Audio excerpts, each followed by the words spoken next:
میگوید یک عابد، یک شیخ در بنی اسرائیل عبادت میکرد، 70 سال از جای نماز بیرون نمیشد.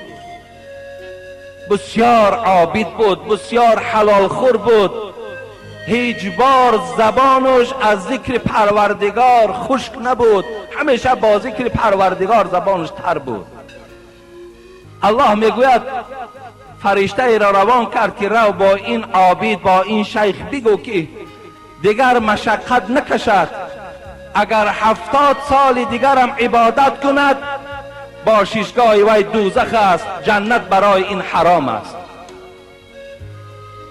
فرشته آمد میگوید، صاحب تفسیر روح البیان میگوید فرشته آمد و این وعید، این خطاب پروردگار به این شیخ خبر داد که الله میگوید اگر 70 سال دیگه همین عبادت داری، از این در زیباترش کنی، الله تو را دوزخ میبرد، از جنت تو را محروم گردانیده است.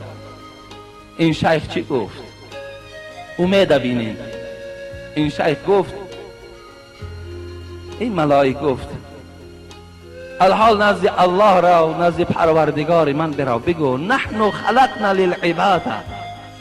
و پروردگار گفته است و من خلقت الجنس والانس الا لیعبدون. ما عالم انس و عالم جن به خاطر آفریدیم که مرا عبادت کنند. منم گفت یک نفر از این بندگان خدا هستم، من بر بهشت دوزخش کار ندارم، فقط وظیفم که عبادت است. اگرچه پروردگار مرا از بهشتم محروم گردانیده باشد، تا زمانی که نفس در بدنم دارم از عبادت پروردگار روی نمیگردانم. وقتی این سخن ملائک برد و گفت ای پروردگار، ذات تو شنوا هست که اون شیخ بر من چی گفت، تو میدانی. الله گفت همه شاهد باشین که این